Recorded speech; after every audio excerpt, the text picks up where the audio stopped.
Quiet, numbskulls. I'm broadcasting.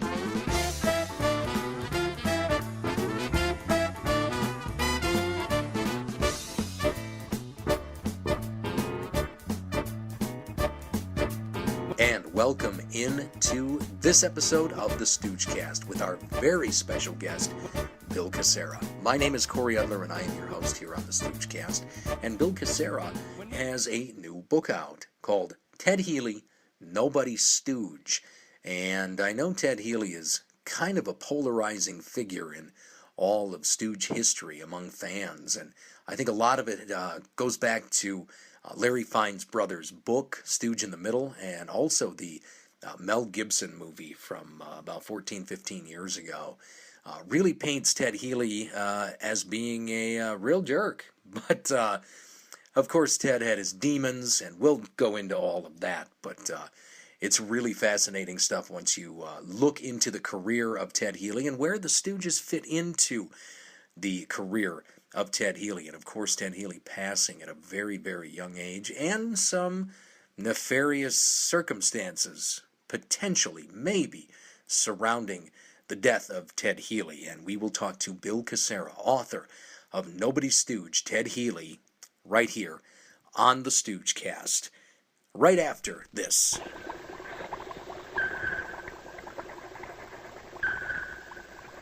Bo, we got it. You got what? We found a way to put Simonized car wax and Simonized car cleaner all in one push-button can. And just how does it work, Professor Nitwit?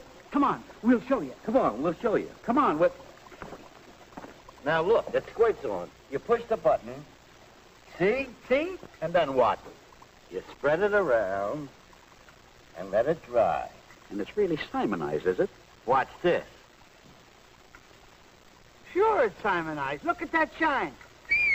We'll be famous. We'll make a fortune. We'll call it Instant Simonized. Instant Simonize, you lame brains. You can already buy Instant Simonize everywhere.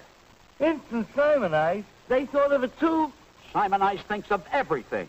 Try Instant Simonize, another easy new way to brighten your day. From Simonize Company.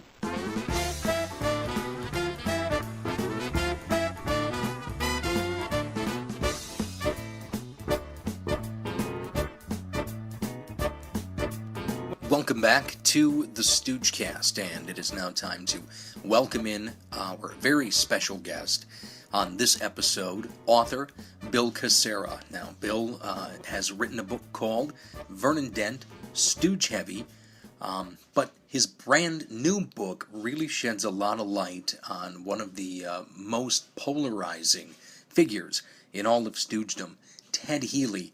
And the book is called Ted Healy, Nobody's Stooge. It's available right now, bearmanormedia.com or billcassara.com.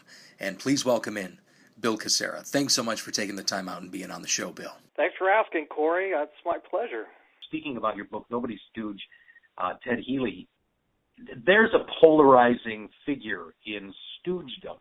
Now, what attracted you to the story of Ted Healy? Is it kind of like, some of the other Stooge fans where they say, boy, this guy can't be as bad as people are painting him out to be. Who is this guy? What was the genesis for you to write the Ted Healy book? Well, it wasn't an overnight thought. It occurred to me that I was very attuned to Ted Healy Jr. because I never met the guy, but I knew that his father was the main cog in the wheel for creating what became known as the Three Stooges Act. And even I have a thirst for knowledge, and I consider myself a historian. Mo suggested some things about the beginnings of Mo, Larry, and Shemp with Healy. But I wanted to know a little bit more, and I was hoping it would come through Ted Healy Jr. And once I found out that he died and never knew his father, it touched me a little bit, and I thought I could do something along the lines of researching it myself a little bit. And I did not think I was ever going to write a book. I was more than anything trying to satisfy my own curiosity. And with my background in law enforcement, I thought I could make sense of Healy's death, which has always been a curiosity, to say the least. But I think the one that flipped the switch was, you said Healy's a polarizing figure, and I thought, well, that's a created culture.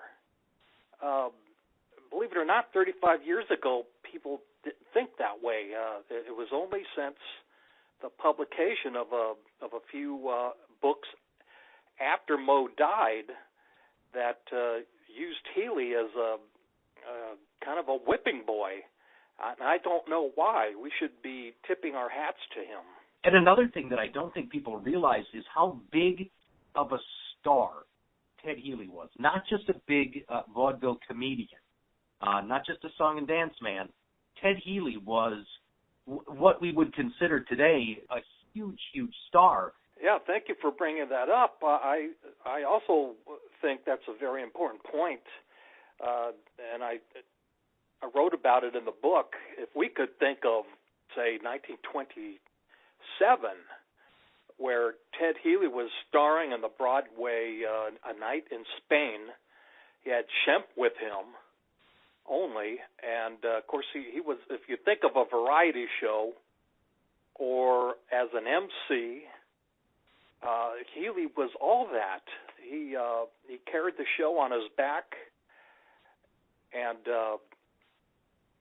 it's almost incomprehensible for a lot of us to take in, because we have only formulated an opinion of him based on those MGM shorts where Moe, Larry, and Curly were with him. So it's kind of hard to judge him just based on those. So a bad first impression, I like to say, for people just discovering him from those shorts. And Ted Healy's early life is also very interesting. To gain the information that you did for the book, how did you even start to reference these things? Well, that was my biggest worry in committing to a book. To do a full biography, people want to know the beginning of his life and through adolescence and what led him to beginnings of show business. And no one had ever interviewed Ted Healy, and quite frankly, if they did later in life, it'd all be BS, because he was in that line of business so he can make up his background. A lot of them were like that. So to answer your question, I tried to obtain any information that had Ted Healy or his birth name, Lee Nash, from newspaper mentions. And I was able to get a few later when Healy was a big star at MGM. And they weren't culled from Healy himself, but from relatives. Someone was reminiscing about where Healy was growing up in the town in Ohio, and some of his beginnings of show business. So I could use that as a credible source and put it in chronological order as helping to tell the story with the footnotes where my resource came. And one thing in the book, and I think maybe some Stooge fans already knew this, is that Moe and Ted were friends going way back, childhood friends. How did the Three Stooges, as we know them, get involved with Ted Healy? I just, from Moe's book, it seems as though it were Moe and Healy were childhood friends as early as 12 years old. Now, I have no reason to doubt that. Although some of the things Moe talked about in his book don't quite add up. but that's okay. He's storytelling, and we have to go with that.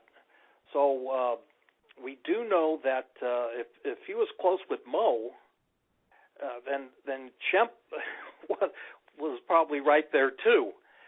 We just can't corroborate that. And certainly by 1924, I see the first mentions of Shemp and Harry Howard, Moe Howard, performing with Ted Healy, who was already a big star by then in vaudeville era. Now, Larry Fine didn't come along until, believe it or not, 1928, and that kind of contradicts the legend a little bit, doesn't it? At one point, the two split. What happened there? Ted didn't really, I think I'm going to answer your question with Stooges. Let's get this clear. Healy wasn't addressing them as Stooges at first, nor were they central to his act. They were, if you think of Ted as a master of ceremonies, the Stooges would come in at like a circus. They would come in as clowns and mess things up. And let's be clear on this. There were more than Moe, Larry, Curly, and Shemp through the years. He had about 20 comic foils, which we would later call Stooges. But that didn't come about immediately. One thing in the book that really stood out to me is there's an actual quote from Curly in there on when Ted Healy had passed away, and Curly had nothing but great things to say. Yeah, he said he was all right, that guy. It sounds a little protective. It's, that's a little pride in there. That was a friend. Ted Healy discovered them, and they went on to, as you know, international fame and relevant today. But it's Ted Healy who recognized that talent and mentored them. So that Mel Gibson movie, quote unquote, for a lot of people, that established Healy as a villain, and you can almost see that it was manufactured for contrast. When you're telling a story, how do you handle Ted Healy? Well, you want to make sure the shining light is on the Stooges, and Healy was portrayed as a contrast to that. So that's how they played it. And who's going to defend Ted Healy? He died in 1937, and that's the shame of the victims can never defend themselves, and no one was around to contradict it who could say that they actually saw Ted Healy performing and the evolution of the Stooges. So someone took a license to make them up, a new persona. Papa's talking to you. Be quiet. You'll wake up the other two boys. I want to hear a bedtime story. I'll gouge your eyes out. Quiet, I told you. Quiet. Hey, what's the idea? Hear the old man. Leave him alone. Now, wait a second. Now, wait a minute. You know you started the whole thing. You know that, don't you? You're a very, very bad boy. You hear that? He's got a musical head. Another thing I think that people cite as far as Ted Healy being Ted Heel, not Ted Healy, is lawsuit that came up. Some of the litigations and things between he and the Three Stooges, as we know them now. What can you tell us about that? I can clear that up. I think a lot of us learned from Larry's brother, who allegedly wrote a book called Larry Stooge in the Middle. It was published in 1984. It was an early book about the Stooges, and for a lot of us, he claimed to be there at the various stages of the evolution of the Stooges, and one of them was a lawsuit that in the book identified it with a specific date. I believe it's September 30th, 1930. Well, in my research, I'm interested in that because I want to know what the circumstances are and what the language is, and it might give us an eyeful from 1930 what's going on in their lives. Well, it turns out it was completely fabricated. I don't know what they were thinking of, but they were bold enough to put a date that the Stooges were sued by Healy in Los Angeles, and that they won. They won, and Healy lost. And invented dialogue ensued where, we haven't heard the last of Healy. And, so that's where people picked it up from, Mel Gibson and everyone else. Oh, he's the bad guy. So there is no such reference to a lawsuit in 1930 from any of the L.A. papers, and that would have been big. Ted Healy was big. No one picked it up, and I did a court search, and there was no such mention, no such document. But there was a lawsuit in 1934.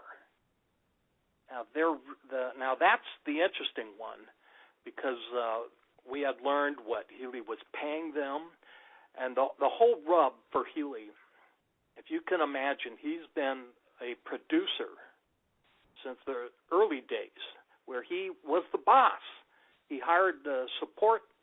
He trainloads of people and animals and properties and everything. He was that's why he was paid so much, but he had to distribute it. And so we want to know how it was broken down. He claimed in the language that he owned every bit of business that was invented when Moe, Larry, and Curly were of his employment. And they all signed this contract that they could not take his property and perform elsewhere with it. So once he considered they violated that act when they started in those early Columbia shorts, were starting in 1934. And he was mainly going after Columbia because he thought that they violated his right to monies lost because of their using the same gags. So that's the interesting part. And if anyone's been in that position where they cultivated an act and someone utilizes it for their own purposes and put a brand new name on it, they could be held to answer. And now I'm going to tell you, in show business, it's a little bit different because these artistic properties have always been borrowed and used, and what works best, so that everyone took to court. It never had a day in court, never did. I think Ted Healy was just trying to see if he could get a chunk of money for an easy settlement from Columbia, and it didn't happen. Once upon a time, there was a fellow called Paul Revere. Where was he born? He was born in Canada. What part? Houston, Texas. Throughout the book, you kind of get the sense that Healy was always tangled up in something, whether it was bad real estate deals or some sort of litigation. There was always something going on with Ted. Yeah, he had a tangled web of a life. Now, I believe he was very educated, and I think Moe made reference that he was thinking about law school at one time. And Healy had a lot of experience, growing up in the vaudeville era where where he was challenged with using antics that others had established. So he became very aware of litigation. And once you get big, any celebrity will tell you, you better have a lawyer on retainer, because people see you as easy pickings, and suing is just part of that business. You don't even take it personal. It's just part of the business. And so Healy was sued often and sued back, and it was he gained a lot of respect, and he paved the way for a lot of performers that came after him in the vaudeville circuit. He became president of the Vaudeville Association, for instance. Boys, you haven't been wholly out in the old man, have you? No. Well, there's something wrong here someplace. And another thing with Ted Healy, as you had mentioned before, was he was producing shows as well, taking these shows at a time where the only way to get from point A to point B with something like that was by rail. And the scope of that, I don't think people can really understand, but it would almost be the same as taking a huge rock and roll band, a full show like Kiss or somebody on the road now. And Ted Healy was doing that. So not only writing material, performing, but he was producing as well. So a man of many talents, and that's something that personally I didn't know, and I'm sure a lot of fans probably don't know. Yes, that's an important point. And because he was not just an entertainer, he had all that on his shoulders, where putting a show together. And he, believe me, even when he was hired as an actor later on in some Broadway shows, he wanted the absolute authority to choose who was going to be in the show, even if he wasn't producing it. That's the clout he had. And since he was such a big name, the backers, financial backers, had to adhere to that, or you don't get Ted Healy. And I believe that's one of the occurrences where Ted Healy fought to get Moe, Larry, and Curly, or Shemp before Curly, on his team when A Night in Venice started. So it's an interesting evolution. And going from the stage to the screen, and of course the Stooges joined Healy in some movies for MGM. And the thing that those movies, it seems like they were trying to capture the frenetic energy of what a touring vaudeville show would be, and tried to capture it for the screen. But a lot of those pictures they're very clunky. It didn't seem like they really knew what they had or what to do with it at MGM. MGM didn't know comedy.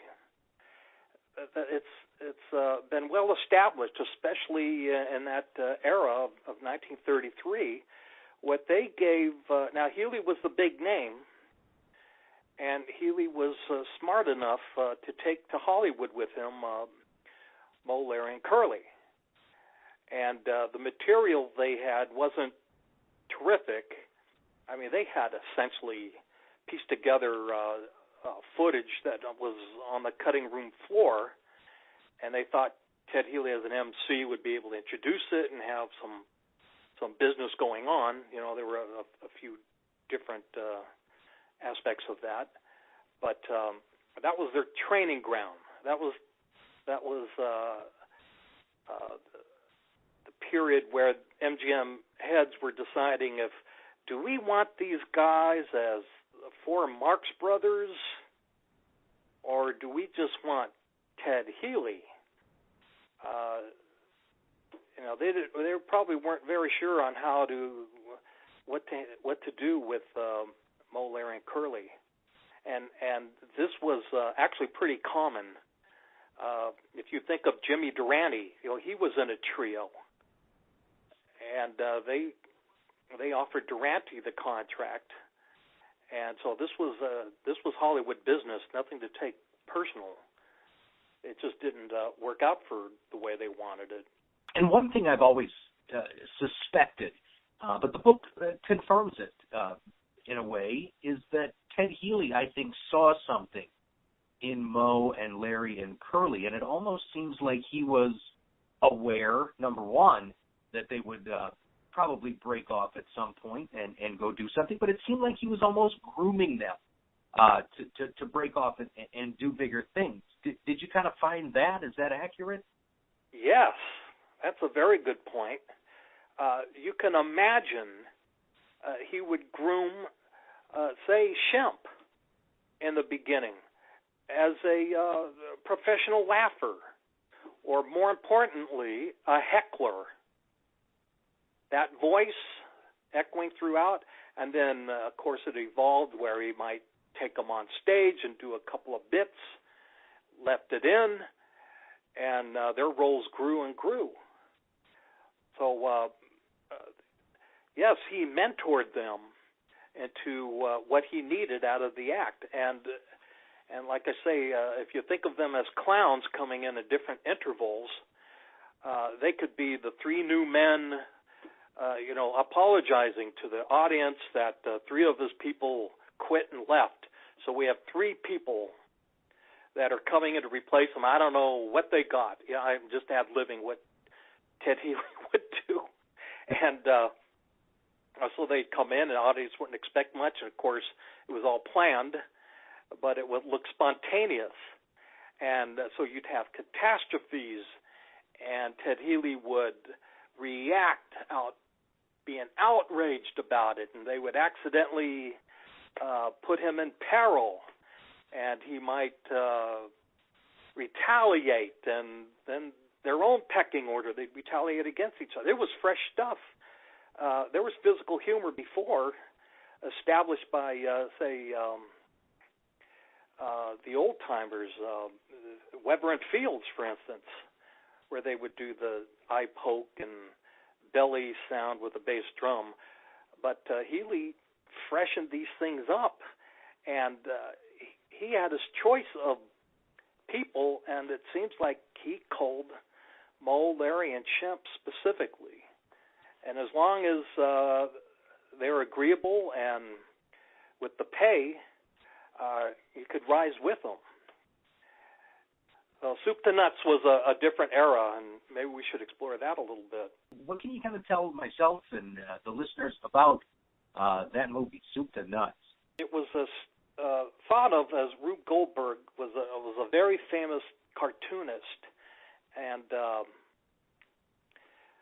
if you think of the game Mousetrap, he had that kind of mind where he had mechanical devices, and he thought to make a whole movie around very visually.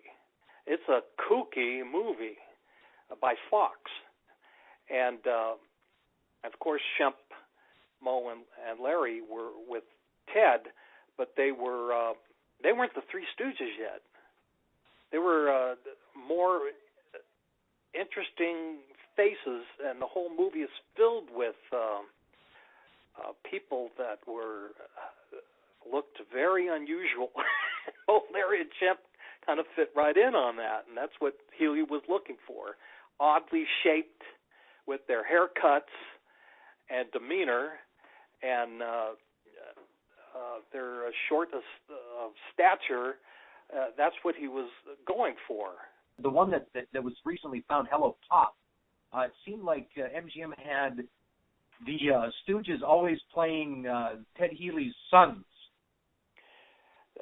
Yes, and that is probably why MGM thought they hit a brick wall with them, because in Hello Pop, they also cast the Stooges as Healy's children. So when you box yourself in like that, where else do you go? They probably thought that, that's all we can do with them. And but the noteworthy thing about Nursery Rhymes is that it was in two-tone Technicolor. So that goes to show you that these weren't just throwaways for MGM. They were highlighting the fact that Ted Healy was in a color movie for MGM, the early process of color. And, that's a kind of a test case, and it was received very well at the time. Now it doesn't hold up at all as comedy or anything other than a historical footnote. What can you tell us about when Ted went off and kind of went off on his own and did some bit parts? Yeah, this should be an important point for most, especially Stooge fans. They don't really realize that in 1933, it was Ted Healy and the Stooges weren't signed by MGM for that year. It was on a 2-picture deal, and they kept experimenting. And Healy was allowed to play a couple of character roles during that year, and they saw his range, not only as a jokester, but as a deep character and one who could cry on camera. And it's interesting to see that, because with Healy's growing up experiences, he had a hard life, and he was able to bring that out and portray this poor soul. So he's very empathetic, and I think it's MGM realized that they had a real talent on their hands. He's not just a song and dance man. Well, the more they gave him, the more they realized that we're going to sign him to a contract, and he's too old now for leading man parts, but he sure is name recognition and will support any kind of role to make the star play better. Hast thou any children? You mean, have I any children? What do you think they are, baboons? He made 40 films, believe it or not, and about 30 of them from 1934 to 1937 when he died. He was in a lot of movies. It all depends on your taste. I have some favorite musical movies, you would say, from Warner Brothers. Loved him. And one of the last movies he made was Hollywood Hotel, where he steals every scene he's in. He's almost he does a little Al Jolson here and there. And one of his personas that he developed over the years, now this would be a good time to bring that up, is that up till A Night in Spain, Healy was mostly known for singing and, of course, comedy patter. But once A Night in Venice came in, and even in those MGM shorts with the Stooges, he reinvented himself as a frustrated singer. He went from a big shot singer to one where people would step all over him and he could never finish his song. And in Hollywood Hotel, you see that theme where he would belt a few bars of Sonny Boy, and of course someone would interrupt him and he'd always show frustration. I think that was a real good comic character for him. And of course I have many other favorites. He had a couple of dying scenes, and in San Francisco, 1936, with Clark Gable, he plays his best buddy, and he has a big dying scene. He also had one in a more memorable scene in Death on the Diamond, where he's an umpire, and he cries that his catcher was murdered. It's very touching. I didn't know all of what Ted Healy had done, including the dramatic parts and all of the other, and like you had mentioned with Clark Gable and such.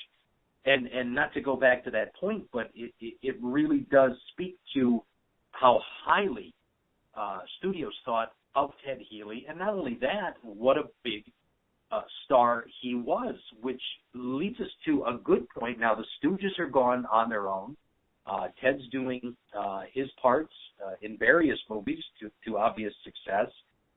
Both of them were making money and were famous doing what they loved, and life kind of got cut short, very, very short, tragically, for Ted Healy. Now, that's something that a lot of people, Stooge fans, may have some preconceived notions about, some misinformation about the death of Ted Healy. Now, I don't want to give away too much out of the book because I really do want to urge Stooge fans to seek out Bill's book, Nobody's Stooge, Ted Healy, and really dive into it and get to know Ted Healy and who he was and his influence on not just the Three Stooges, but comedy and performance and celebrity in and of itself.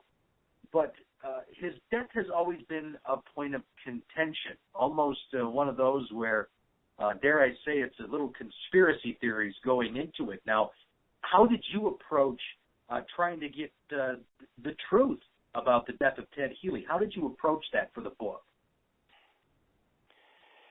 Well, coming from my background, I was very suspicious of anything that's already been written. And you got to get to the very beginning of what had actually occurred, especially official documents.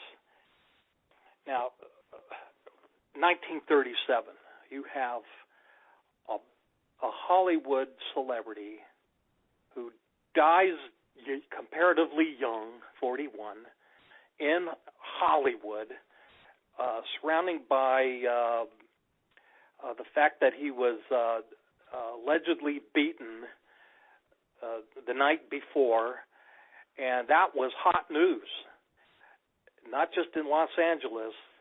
When Ted Healy died, it was in newspapers, the front page across America. Everyone knew who Ted Healy was. He was a household name. So you die under circumstances like that, just like you mentioned someone like Michael Jackson or Whitney Houston. There is a period of time between the announcement of a death and the cause of death. There was a few days there where people speculate, and the media is right in there grinding. And what happened with Ted Healy is really no different from any other celebrity. People, journalists merged onto the scene, not from just regional, but outside the area, freelancers, and they would take what anyone told them. So that's what I depended on. I went through anything I could find on Ted Healy's death that was written by journalists of the day, and they were all over the map. They're not written like a police report, of course. So many questions were still unanswered until the coroner announced natural causes death. I won't go into too much of that, but so it led me to where what kind of documents are still left.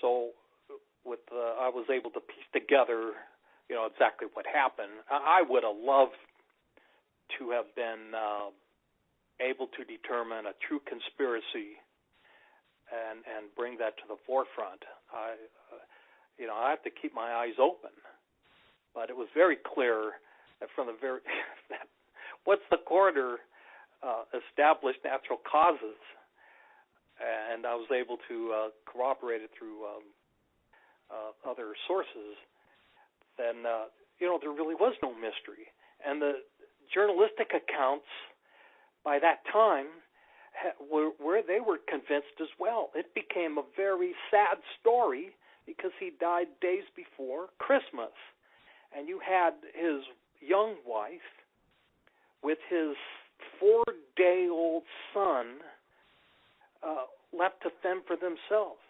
It became an unbearable story, and it was quickly dropped and they left that family to their privacy. It was only later, in the 1984 and book Sense, where people dredged up a conspiracy theory with ridiculous assumptions that aren't even.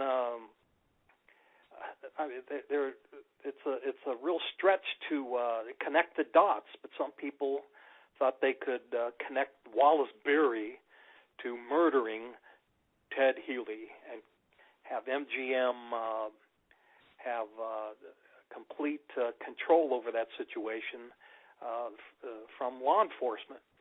It's a very interesting, gossipy idea, but it's not true.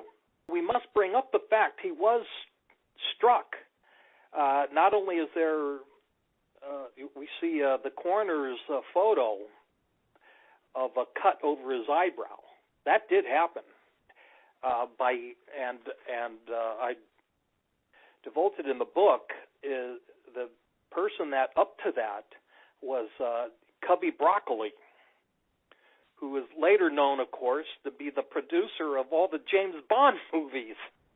But at the time, he was just a little, unknown person in the film world working for Howard Hughes. Not a big name. But his story was written up in one of the L.A. papers after the coroner pronounced natural causes, and Broccoli stepped right up. He didn't have to, and that's where I take a look at these things. He didn't have an agenda. He felt kind of guilty, but he did want to fend off that. Hey, Healy took a sock at me, and I was defending myself, and it was just one blow. And according to the coroner, there were no other bruises. No one else was associated with Broccoli, except until later years, where people, he was held down by 3 college students. No, he was taken outside and beaten up by DeCicero and Wallace Beery and Broccoli, and it goes on and on and on from there. So, of course, it's going to pique people's curiosity. And I decided it's time to put an end to it. He died at 41, but he lived like he was 82 years old. He lived 2 lives in a condensed form. And a lot of people in show business choose that fast living style. And when you have alcohol issues, everything else seems impacted as well. And a wise man once said, it's not the years, it's the mileage. And I think that pretty much sums up Ted Healy at that point. Yeah, I would say that does sum it up. Nobody's Stooge, Ted Healy, Bill Cassara is our guest.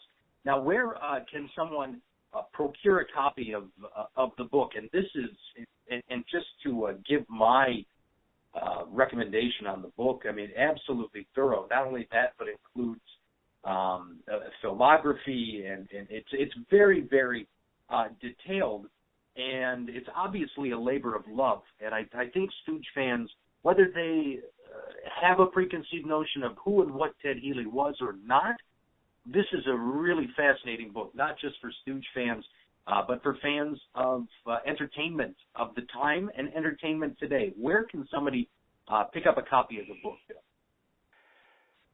They could get it on the web from Amazon.com, Bear Manor Media, and there are different formats. We have a hardcover, we have ebook, we have Kindle. So whatever is most convenient. I have a website up. It can even be purchased through me directly. That way, if someone wants it personalized, I can help out with that. So I'd like to hear from folks that read it. There's been so much, and one of my main points in doing all this is we are presenting new history on the evolution of the Three Stooges. So that's really who I wrote the book for. They have kept Ted Healy alive through curiosity about the Three Stooges. So, how did they start? Who was their mentor? How did it come to be? This is the historian in me. We are supplying those answers on one cover, one book, and it's not just opinions. It's based on fact, with every newspaper footnote I could cobble together to cooperate. So it's there and out there now. I, for one, absolutely appreciate the book. It was a wonderful read. I went through it twice, and I will go through it again. And if nothing else, it's a great reference tool for me in the show, because, like you said, keeping Ted Healy alive and the legend and of course the legacy of the Three Stooges, and that's all I'm trying to do with this show as well. So I think between the two of us, hopefully we're turning some people on to the Ted Healy that they didn't know. Hey, you think so, Cory? I hope so as well.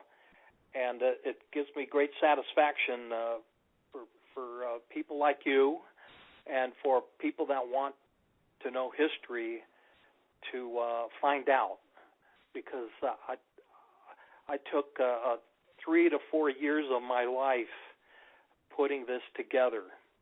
It was not done on a whim.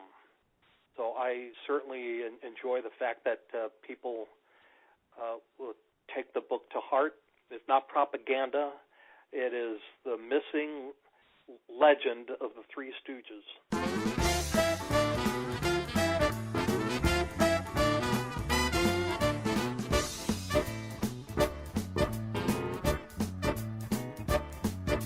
A big thanks to author Bill Cassara for coming on the show and filling us in on his new book, Nobody's Stooge, Ted Healy, available now at BillCassara.com. C-A-S-S-A-R-A. Bill, of course, common spelling on that one.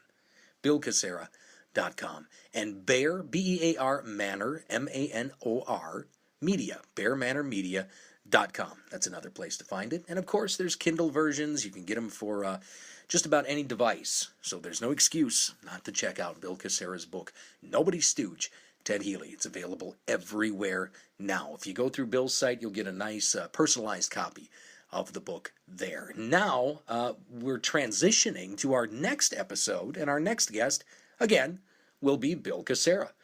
Bill, before the Ted Healy book, wrote a book called Stooge Heavy, Vernon Dent. And, of course, everybody knows and loves Vernon Dent as being the one guy that could blow his stack better than anybody else in the history of all Columbia shorts. But a very interesting career, and Vernon Dent had worked with all of the greats from the silent era going into sound pictures, Buster Keaton, just to name one. But there were many. A very interesting career, a very interesting man, a very interesting start to his life. Also, and so that will be our next episode. We will dive into Bill Cassara's book, Vernon Dent, Stooge Heavy, on the next episode of the Stoogecast. And we will have that episode, I would say probably in the next week or two, we'll have that one up for you.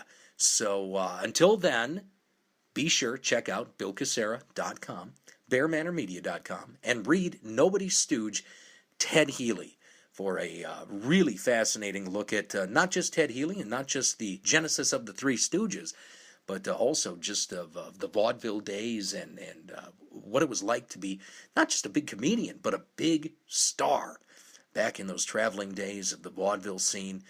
Really great stuff. So please check out Bill Cassara's book, Ted Healy, Nobody's Stooge. And thank you so much for tuning into the Stoogecast. And if you like us, go find us on Facebook, facebook.com/The Stoogecast. And there you can keep up with everything going on with the show. And thank you once again for tuning in, and thank you to Bill Cassara. We will be back in just a couple of weeks, once again with Bill Cassara, to talk a little Vernon Dent, Stooge Heavy, right here on the Stoogecast. What's the matter with you? I'm trying to think, but nothing happens.